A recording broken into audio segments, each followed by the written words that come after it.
Excellent.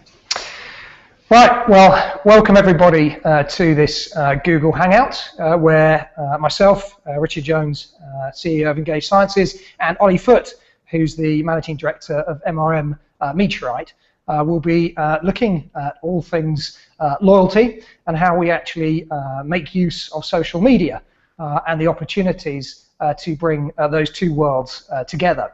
So what we'll be doing first, I'm going to be running through a series of slides talking about the subject of how to make loyalty social, and then we're going to be doing a Q&A at the end where we're going to bring in Olly, and I'll kick off with asking him some questions, and then please feel free to post your questions and we'll try and take some from the floor as well.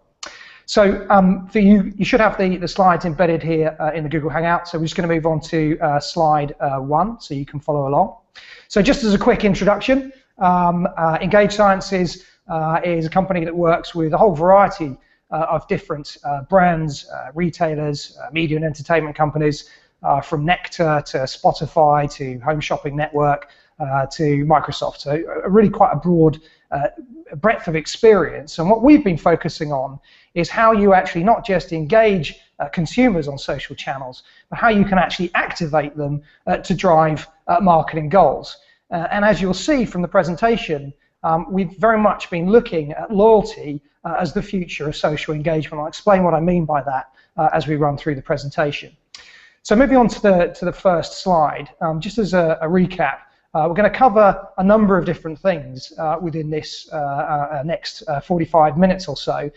The first is how we actually use social media to be able to profile customers, their interactions, their behavior, their interests, and actually feed that and make it available to loyalty programs. We'll be looking at how we can actually develop ongoing loyalty frameworks in social media to drive repeat engagement as well as capture data. And then we'll be basically looking at how we can kind of cross-pollinate traditional loyalty programs with activations on social channels that help drive marketing goals. So on to the next slide. I think it's worth stepping back and actually giving ourselves a little bit of a refresher as why some of the common themes that people might be involved in social media marketing, and hopefully from looking at those we can see how there is a real opportunity to merge with loyalty programs. Now the first is that brands really, by engaging in social media marketing, are trying to create better relationships with customers, which is very much loyalty centric. Moving on to the next slide, we also see that people are using social channels to try and keep closer to customers between visits that are either online or in store, and it's a great mechanic to be able to keep that frequent touch point with your consumers when they're not actually in that purchase cycle.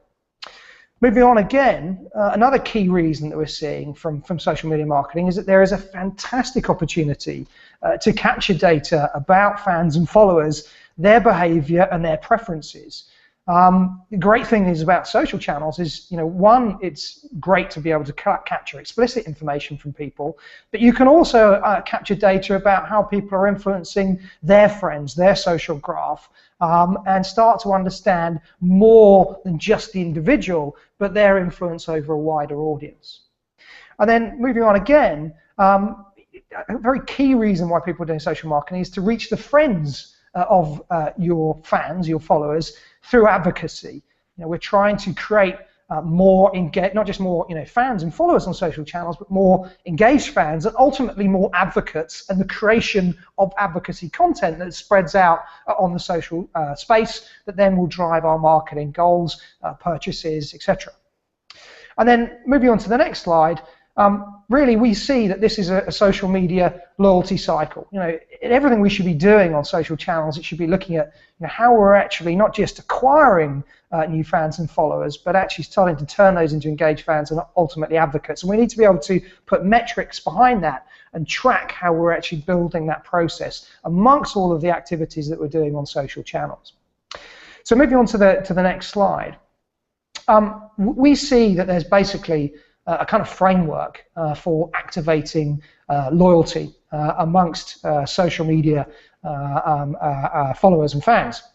And there are a number of different components which I'll be looking at through the course of this presentation. The first is how we actually engage fans on social channels and how we capture data. And that's basically a mixture of messaging tactics, campaigns, and apps that actually can collect the data that we need to feed into CRM programs and loyalty initiatives. And part and parcel of that engagement is how we actually profile fans. So how do we start to profile interactions that are happening on the social channels that give us that visibility at an individual level on preferences, on likes, on interests, on how people actually manage to have influence over their friends, what kind of results that's driving for you as a retailer or as a brand, as a marketer. And then learning from kind of loyalty programs, how do we actually start to build in incentives and gamification to ensure that we're actually driving that repeat engagement, we're capturing more data, we're getting closer to our fans over a time, we're providing a structure and a reason for people to come back and re-engage with us as a brand, as a retailer on social channels. And gamification is a big part of that. Using things that will actually provide that structure, points, badges, levels, etc., to give people that structure to come back and re-engage. And I'll talk through some examples of some things we've been doing with MRM around that. And then the last piece is amplification. So we know that as we're actually engaging fans, we're creating more advocates through our kind of social loyalty frameworks. We're actually creating more advocacy. Fans are saying great things about us, our brand, our products, our services over time. How do we actually capture the voices of those fans and actually filter that noise down to great stuff, great advocacy that we can actually reuse across our digital landscape, our website, our campaign microsites, into our social apps to help drive conversions in our marketing. And I'll be showing you some examples of what folks have actually been doing around that. So moving on to the next slide, the importance of advocates. Now, this is really where, when we look at the data, we start to understand why loyalty frameworks and why learning from traditional loyalty programs is actually really, really important for doing social marketing well. And that is, we've had a fairly unique position in the sense that we've been working with hundreds and hundreds of brands, and we've actually had this detailed data around individual fans of brands and how they're interacting over time. And that's shown us that it's typically 4.7% of your average brand or retailer that generates 100% of your social referrals. Now, it's important to explain this data point properly. There's still value in that other 95% of people that are following you on social channels. We've seen with our other customers, I'll be looking at one of those as a short case study at the end of the presentation, that you can get anywhere between 20 and 30% more revenue from engaged fans than from folks that aren't engaged with you on social channels. So, great commercial reason for why you want to have fans and followers and engage them, and that's the other 95%. But if you're looking from a marketing perspective about really trying to improve any of the underlying KPIs and any kind of acquisition, it's really the 4.7% that drive all of that. They're the ones that can actually get their friends to actually convert on your campaigns, on your initiatives, take up your offers, start to become a material gain for you.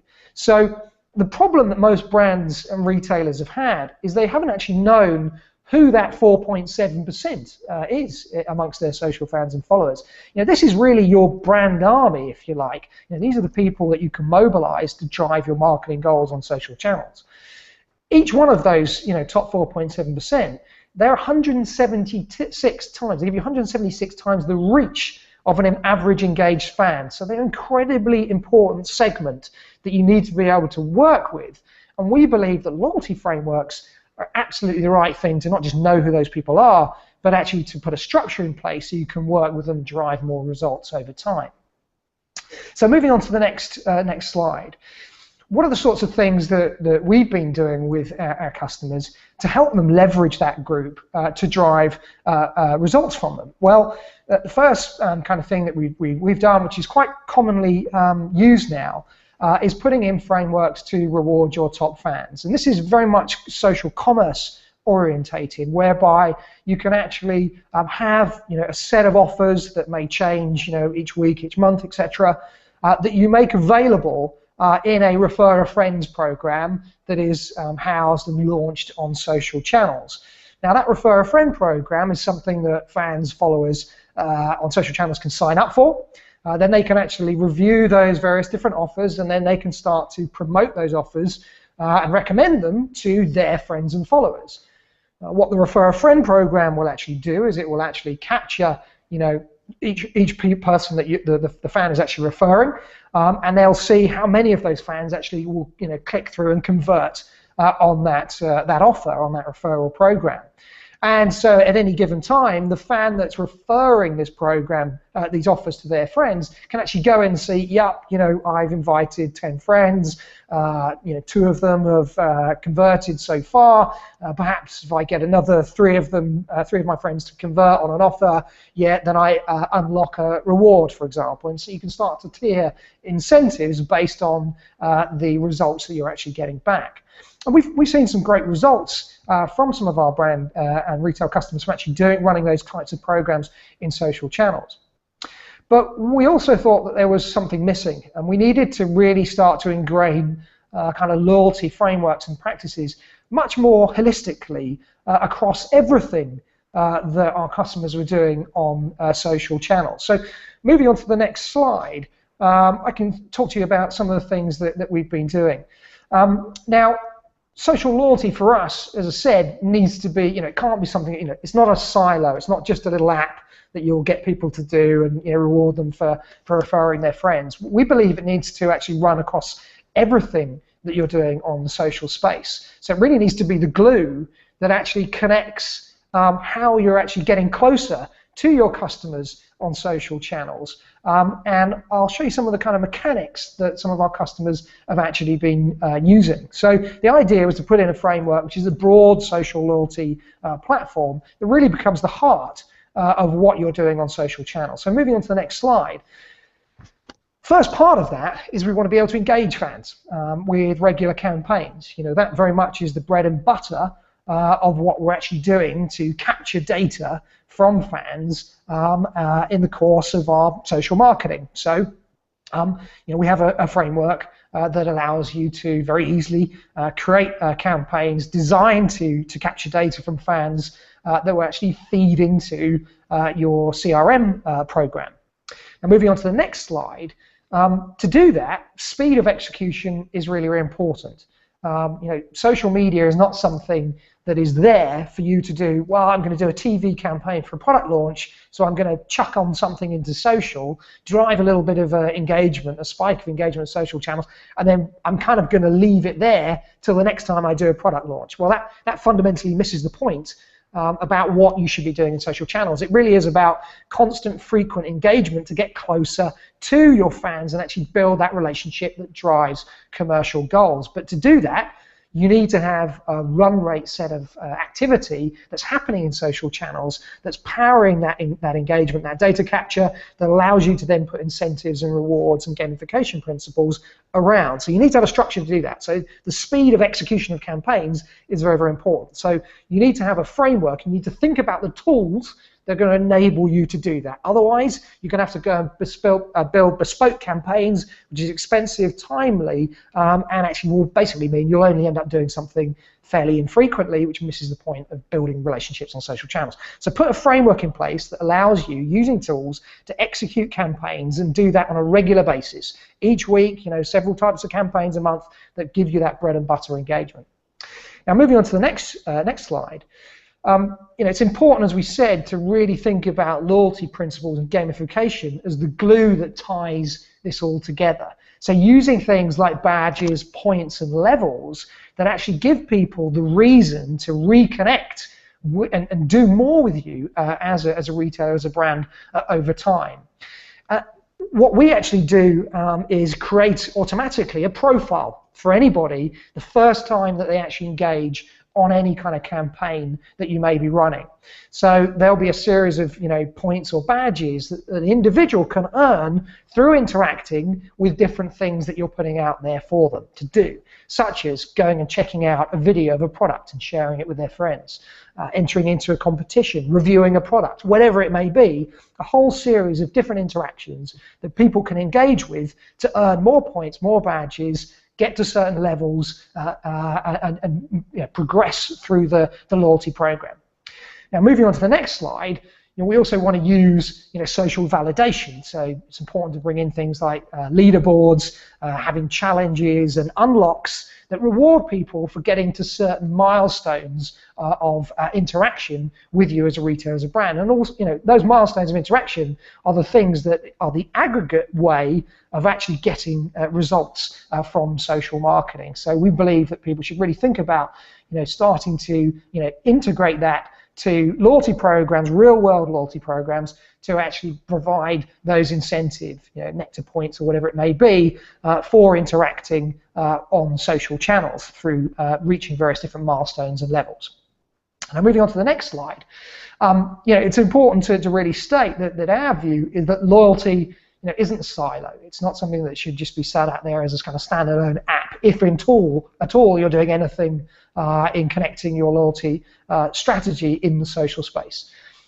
We really believe that it should sit across everything. So every interaction that a fan does on any campaign should be automatically linked to that loyalty framework. So you've got that long-term view of how fans are interacting, engaging with them, and rewarding them for doing so over time.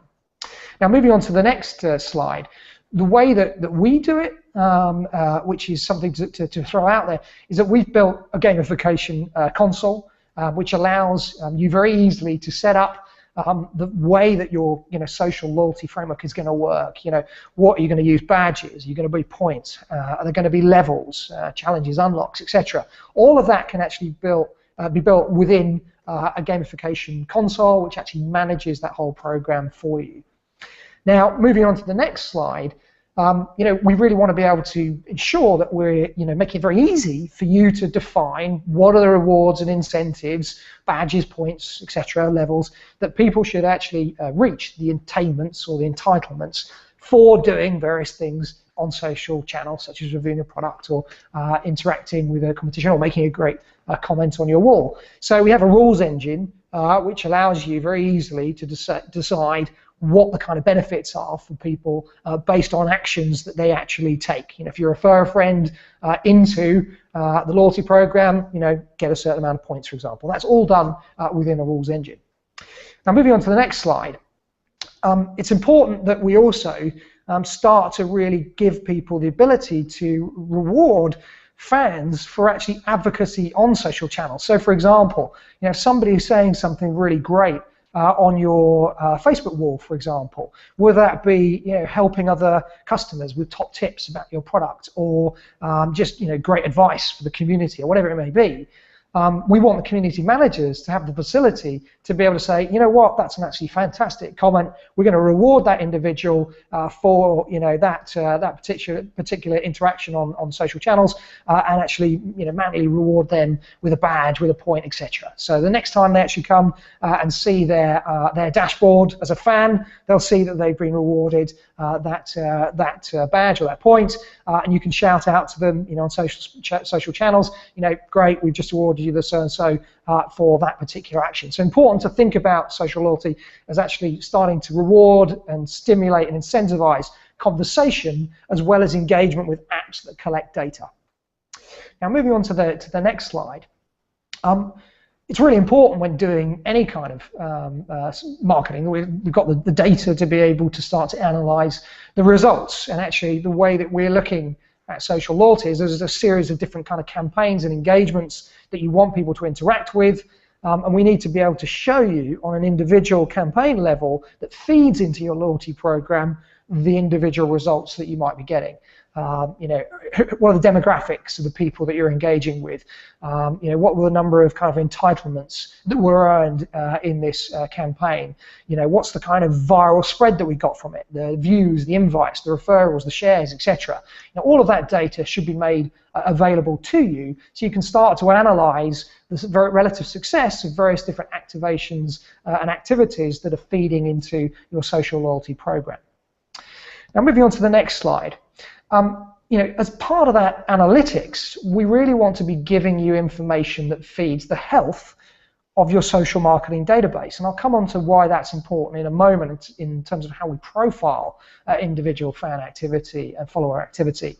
But for each campaign that you're actually running that feeds the loyalty program, we need to be able to show you, you know, are you engaging, you know, new people? What's the number of new fans and followers that are getting engaged in that particular campaign? You know, that's the acquisition side of things. But equally important, how many of the existing fans and followers were getting re-engaged by this activity? You know, that's really driving the health of your loyalty framework. And then, you know, what's the number of dormant fans and followers that are actually getting re-engaged by this campaign, this activation? And those three kind of stats on anything you do really feed into the health of your database. You know, how many followers you've got versus how many engaged fans versus how many of those engaged fans are actually advocates, they're actually driving effective referrals for you as a retailer or as a brand on the social space. Now, moving on to the next slide. What we do from a profiling perspective is we underpin the loyalty program and all the campaigns and activations that feed into it with a social marketing database that is designed to capture data about your fans and followers and how they're actually interacting with your campaigns, with your loyalty program, and how they're influencing their friends. So we basically will create a profile for every fan and follower the first time they engage with you on the social space. Then as they re-engage on various different campaigns and activations, we're actually appending that behavior to the fan database. So we can start to see things at a top level, you know, such as the demographics of the individual, their location, are they active, are they passive, when was the last time they were active on social channels, you know, what's the number of comments they've made, what were those comments as they're interacting, you know, with your posts and messages, what kind of invites and share numbers have actually driven out, how many referrals amongst their friends they've actually driven, what's their promotion score, so how much they're promoting you on social channels, and an overall engagement score that really looks at their aggregate activity over time. And it's that kind of data that allows us to start segmenting our social marketing database to start to really understand, you know, who are the valuable fans, who's become dormant, you know, who's engaged, etc. Now, moving on to the next slide, you know, you can actually, you know, pull that kind of broad segmentation out and say perhaps you want to see, you know, who are the most effective referrers in the last month, for example, and actually pull that kind of list. And then you might want to go in at an individual level and click in to a fan profile to understand what's the timeline of interactions that individual has had with you as a retailer, as a brand. And that allows us to basically see, you know, what comments they've engaged with, what campaigns they've interacted with, what entitlements they've actually earned in the loyalty program. In our forthcoming release, we are allowing you to basically tag all of those messages and those campaigns based on a taxonomy of your own choice. So if you're a retailer and you've got multiple different kind of product subsections that you want to track, you know, how people are interacting with campaigns and messages for those product genres, you can start to do that and segment your audience database based on that taxonomy. So it's all feeding this data profiling that's underpinning everything we're doing around social campaigns and loyalty. Now, moving on to the next slide.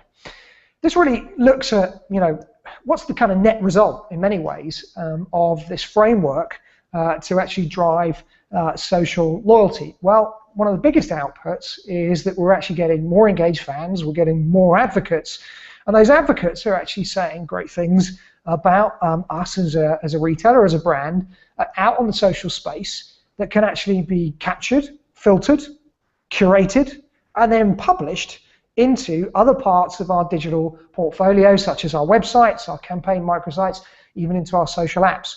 So this is really how we start to actually put the voices of our loyal fans and followers, our advocates, into the very center of our marketing on multiple digital channels. And we very much see this is a big way that actually brand websites are going to change over time, or retail websites, in terms of the way they actually talk about products. Why not put the voices of fans very, very much in the heart and center of that activity? And so, with our system, what we've been doing to work with fans is putting in a process in place that makes it very easy for them to actually discover advocacy. So running these searches to discover this advocacy across, Facebook, Pinterest, Twitter, YouTube, whatever's relevant for you as a brand or as a retailer, to capture that advocacy content, to filter it around keywords and hashtags that are relevant for your marketing activities, and then to curate it with either pre or post moderation, and then decide to publish it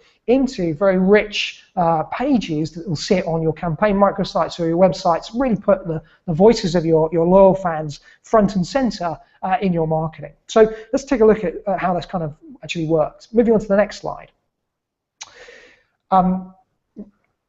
Just moving on to the next slide. Yeah, so basically what we do is allow you to set up those feeds from across the social web and actually bring that into our console, which then allows you to filter it via whitelist and blacklist terms and various different keywords and hashtags, etc. That brings you a kind of pre-filtered list of great advocacy content that you can actually reuse in your marketing. So here's an example from Nokia, which is sitting on the Nokia.com website in about 22 different countries. It's all around the Make the Switch campaign, which is a hashtag. Very self-evident. They are getting people to talk about why they're making the switch to your Lumia phones from HTC and Apple and other smartphone makers.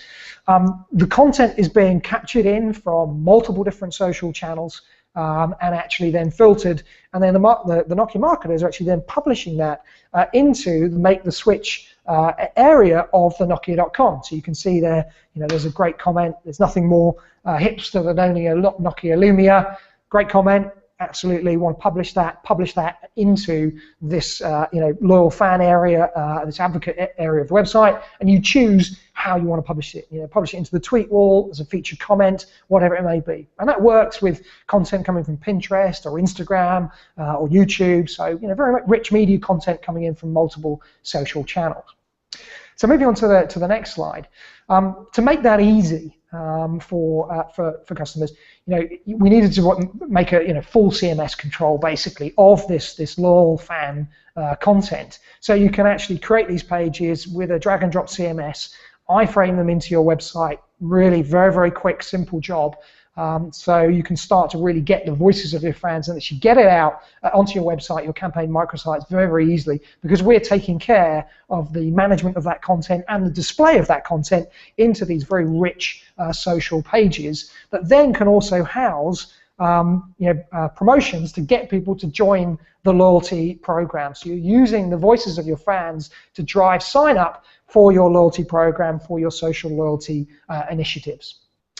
Now, moving on to the next slide. So, kind of as a bit of a recap, what is the role of loyalty in social media marketing? And for us, we pretty much see social media marketing done well as pretty much akin to one large loyalty program. We're trying to capture data about our fans and followers and their preferences and their likes and their interests, and we're trying to put a structure in place that actually provides rewards and incentives to actually get fans and followers to repeat engage with us on those channels in between their visits online or in store. So if we start to learn from the loyalty world and actually use some of those principles and apply them to the types of rich interaction that we can drive on social channels, we see that there is a very interesting future. And we've heard a lot about social media. Should it be owned by marketing, or should it be owned by PR, or should it be owned by customer service? Well, should it be owned by the head of loyalty?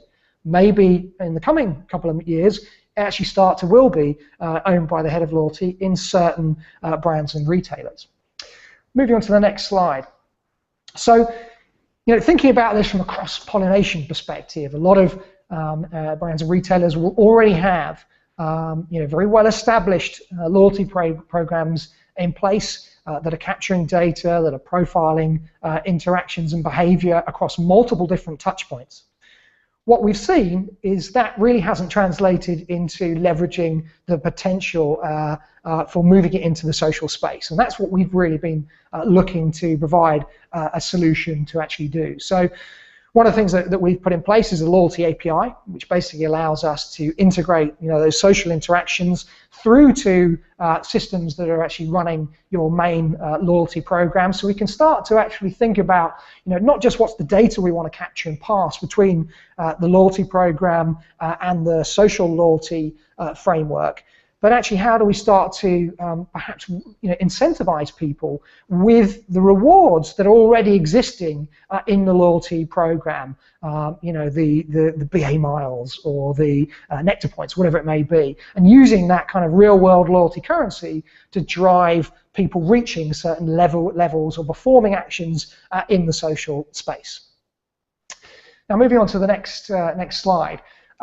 Just to sort of throw it out there as well, and to really underpin why CRM and loyalty frameworks are starting to become, we believe, very central to the way social marketing is progressing, is we believe that we're now in a process where it's becoming very much easier to start to link advertising to digital interaction and CRM. So we've seen hashtags getting rolled out across all of the main social networks over the last 18 months, with Facebook, obviously the biggest social network, now actually in the process of actually doing that. So it's never been easier to actually use kind of one social moniker, the hashtag, to really coordinate how a brand or a retailer is interacting around certain subjects with its fan base, its follower base, its customers across multiple different social channels. And if we actually start to think about how we actually drive that activation and then actually put in those frameworks to capture that advocacy, to actually filter, curate it, to publish it across our digital portfolio, and then actually implement the loyalty programs which give people that structure and that reason to convert some of that traffic that's coming from TV advertising, using the hashtags, being driven into owned marketing properties on websites that are housing all this advocacy content, and then actually promoting the social loyalty framework to actually capture data and actually convert some of that traffic into a program, a structure that actually gives them reasons to repeat engage. We believe that becomes a very powerful way of feeding data directly into CRM programs and real-world loyalty infrastructure. And so that's very much where we see the future of marketing actually happening. Bridging offline and online and actually underpinning CRM very heavily. So with that, let's move on to the next slide. Basically, I just wanted to give one quick customer case study just to show some facts and figures around that. Now, many of you may or may not have heard of Rakuten. They're actually a very large global conglomerate. They're actually the third largest e-commerce company in the world. They've been on a big acquisition spree across the Western world, bought things like Buy.com in the US and Play.com here in the UK, Priceminister in France, etc. And they're actually, a very interesting company because loyalty program is very much central to what they actually do. They have a program called Super Points, which really is the glue that actually brings together why people re-engage, repurchase across all of the things that they provide and their merchants provide on their online platform, commerce platform. And so thinking about how they can actually bridge real-world loyalty and social loyalty is very important to them. How they can actually profile and capture data from social engagement and actually use that data to actually feed into their CRM platform to start to learn more about their customers and about fans and followers they hope to turn into customers is very much central and core to their strategy. And a couple of facts and figures that's worth throwing out there. they actually generate 24% more revenue from their social fans and followers than they do if a customer is not a social fan and follower. So there's a very big commercial uplift for actually trying to move existing customers that may be engaging with you online or in store into social loyalty frameworks online. They also get 30% more value from customers that are actually acquired through the social campaigns that feed their social loyalty framework than they do from any other channel, PPC or otherwise. So some really good, interesting commercial figures that back up some of the types of things that people are doing around really focusing on social data, the power CRM and loyalty strategies. Now, with that, I wanted to basically move into a bit of a Q&A session. So moving on to the next slide, I've got Olly Foot, who's the MD of MRM Meteorite. Very pleased to have him joining us here for the QA. Just to give you a kind of bit of a background, MRM is a company that we have worked with extensively in a number of different countries around how we can really start to take social loyalty, advocate program, social data collection forward for some very big brand name customers. I flashed up a couple of examples, the types of things we've done with them there: Wendy's, MasterCard, and a couple of examples of brands that we've been working for with MRM. So very pleased that we've got Olly joining with us. And to kick things off, I'm pleased also throw your questions out via the Hangout.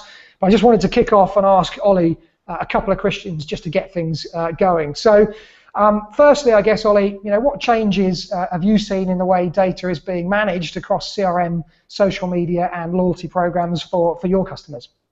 Well, I suppose the easiest and first place to start is the level of complexity of the data that we're now managing is far in excess of anything you would have predicted maybe 5 years ago. So we've seen a move from enterprise-level CRM platforms into more bespoke loyalty platforms. So outside of the big points-based coalition schemes, we're running points-based schemes for mid-tier supermarkets in France, for example. Now, each of those requirements has added a layer of complexity to systems and the data interchange between them.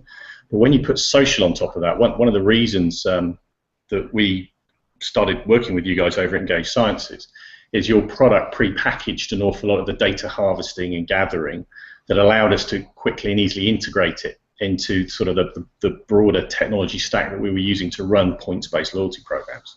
So the complexity is increased and the sheer volume of data. So whereas a traditional points-based program would look at redemption rates, would cross-match that against the reward portfolio, peg the breakage level and make sure everything was working absolutely fine and was having a consistent and healthy level of redemption and earn, now you have to contend with a non-linearity of social. So you can't have one big structured program where you develop one algorithm and targeting modeling score based on someone's propensity to redeem, because if you're looking at advocacy, advocacy changes. So and it will change by the topic you're talking about, it will change by the channel you're using in some instances. So you're, from an infrastructure point of view, analytics we're finding that's probably where we're putting most of the focus in terms of actually building platforms. Because you need a flexibility and a speed to market with the models that the analytics will produce that you just didn't need before on traditional CRM and loyalty platforms. Social makes you have to do everything at the speed of light, we found in those. So complexity, size, speed to market are probably the three main things we're seeing evolving at the moment. Great, thanks for that. So second question, is content a new currency for loyalty programs in a world that's so heavily influenced by social media? It is a currency. It's not the only currency. I think there is sometimes a misconception that you can replace traditional loyalty programs where you do something and I do something for you, whether it's judged on points or judged on visits to stores, a tangible measure. You can replace it partially with social. And the nice thing about social is when you get it right, it explodes on its own, and you have user-generated content obviously coming through. You can't replace it; it augments it. So you can dial up content to be the main carrier. So if you want to come back to your Facebook page or Facebook app or your iframed website, content is the glue that will bring you back there. Gamification and the other tactics that you've already spoken about at length, they're the way of making most out of that glue. However, if you're moving from a traditional loyalty program into a really social-based one, then you can't expect to turn off points or turn off rewards or turn off outreach and going straight to social. You have to have a migration. And our experience is it's generally schemes that blend the two. Obviously, that's a sweeping statement because it would depend on what's your brand, what's the products you're talking about, and some are implicitly more socially enabled than others. But we find the content is absolutely a currency, but we tend to underpin it very often with a more traditional currencies if you build up these rewards, whether it be through interaction, which is a way of driving kind of a self-fulfilling prophecy around social, but one which is a more traditional reward, one which is around content as well. Because if you rely entirely on content, the other observation is it's easy to say, well, content's great, just go and produce it. Brands are challenged with that. Content is generated in so many different places across their organization. And you've got legacy organizational structures that say, well, the campaign team's over there and my loyalty manager's over here, that actually it can be quite a challenge for our clients to actually build that content in a timely manner and get it all to bear in the right place. Part of really what we do and the value that we add as an agency is helping pull that together. So having a dual approach really is our experience is probably the best one, but absolutely agree that it is a currency, probably not just the only one though. Yeah, no, that's a great point, and from our experience as well, we certainly believe that people can go too far in actually thinking that content is the only currency, and that actually can be a bit of a disaster. It's like a bit of akin to having a loyalty program where the air miles can't be redeemed for anything. How many people would actually sign up for that? None of them. That's the reality. And I think the problem that some people have probably had is they can get too carried away with thinking that content is the only currency. Content is, as you say, it's another currency. It's part and parcel of actually how you drive engagement, but you still have to anchor it in something real world. There has to be a real world incentive to drive behavior. So it's not a question of replacing points-based systems that can be redeemed for kind of some real-world return or commercial value or benefit. It's about integrating those to actually leverage more to drive content out there to bring people back and re-engage with the core loyalty program. And I think that's an absolutely key point, a key learning that brands and retailers really need to think about. The old world loyalty programs were very, very, do this, earn points, redeem them for X. And that's what drive behavior.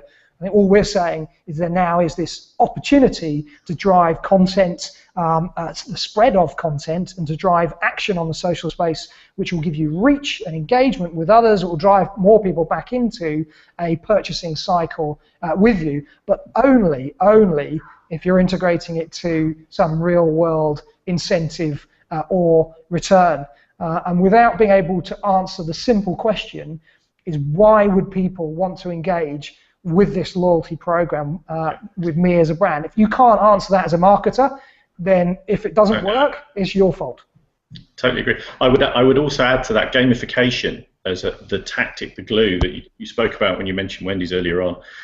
Gamification, one of the nice things is it will work on its own by just the principles of gamification, whether it's expressed in badges or trying to do more classic spend stimulation or engagement stimulation activity to get yourself over the next threshold of points or tiers of rewards or whatever.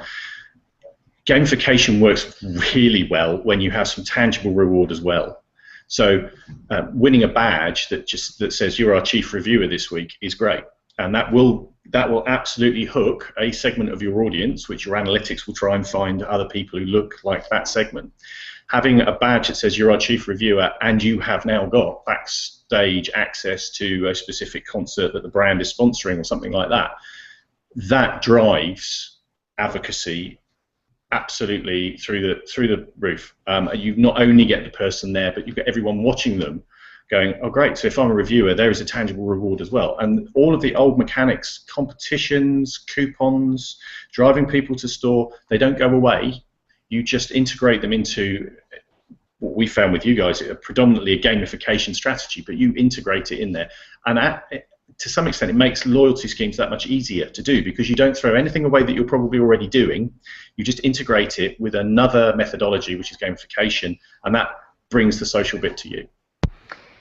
Absolutely, I couldn't agree more, and that actually is a pretty good segue into to my last question for you, Ollie, which is around data and how analytics in particular have actually changed with the advent of social platforms. So with all of the engagement, the data that we're collecting, analytics is playing a really central role to how we understand the relative success of those different actions. And just to kind of reinforce your last point, the data's all there in the analytics, right? We can see exactly what's happening, what's working, what isn't. And from our experience working with a whole set of different brands and customers, those that actually properly integrate real-world rewards, the old mechanics, if you like, of coupons and competitions and points that actually can be redeemed for something of value. If you reach a certain level, you can get special backstage pass access. All those kind of tactics that have been commonly used before.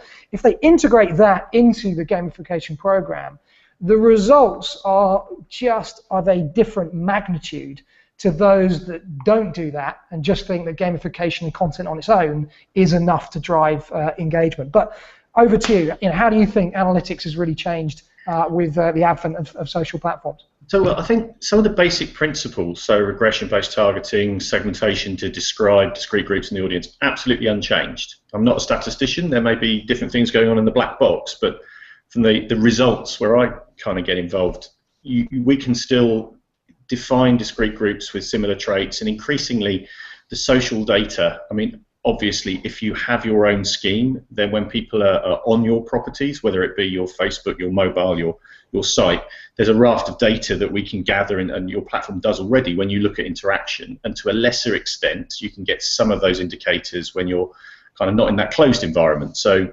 likes you can pick up just about anywhere, but dwell time on your website, interaction with whichever badges you're using in gamification, you get those when you're on your property. They're just fuel into the models. They're no real different than we were looking maybe 18 months, 2 years ago when we were absolutely going mad for weblogs, which we still do, trying to see journey patterns, dwell times, where are people being referred to. It's just another layer of data that's been put in place. Key changes though, the volume, which has meant that one man sitting there with running SAS or SPSS on one laptop is probably going to blow that laptop up. So data consolidation, data preparation is an area where sort of for every hour we spend analysing, we're probably spending 3 hours consolidating and getting the data into one analytical data set. So we as an agency have built proprietary products now just to do that data aggregation part. So some of the infrastructure's changed around modelling. Also, some of the language has changed around modelling. So we talked about net promoter scores and propensity to purchase. You've now got engagement scores and advocacy scores, and a somewhat philosophical debate around are they the same thing or is one the expression of the other. But fundamentally, that engagement score it's a hard one for modelling to crack, because engagement changes on what you're being engaged with at any one time. And we're moving away from that kind of linear world of old CRM analytics into one where it's far more multi-dimensional, and that adds a layer of complexity, as kind of talked about earlier on, to the analytics themselves. And we're finding that the traditional measurement methods are getting harder as well. I'll have a control cell and we'll prove it. Can't really do that, because your control cells are much harder to do in a social environment, because how do you know into a finite degree of detail people who share the same social outlook or engagement on a particular topic? So we're finding now that some of the core principles are still there. Some of the good old discipline from CRM and loyalty around structured testing is still possible, but we're starting to use focus groups more. That's the nice thing about social, because implicitly they're kind of, we built a badge. simple, come and join our reviewer group. We find that where there's a hard metric like footfall in store for Wendy's, or purchase, we will, if we can, if it's FMCG, we'll still do that traditional, take the data, go out to some of the large coalition schemes where you can get that data tracked back through to supermarket spend and say, people engage, eat more, drink more than they used to before. So some of the analytics is the same, the complexity is much larger, the volumes involved are much larger. I think what we found is our need for data planning, so the data consultants who work out how to apply the models, the testing frameworks, and interpreting the results, that we're probably using 3 times more of that type of discipline than we would normally do on an old-fashioned loyalty or CRM scheme, just to try and get a structure around what we're doing, because we're putting this really complex animal called social into the frame. Excellent, thank you. So maybe with that, let's just see if there are any questions from anyone on Hangout. Any questions? Okay, no? Great, well, thank you very much on behalf of Ollie and I for joining us on this Google Hangout. Thanks, guys.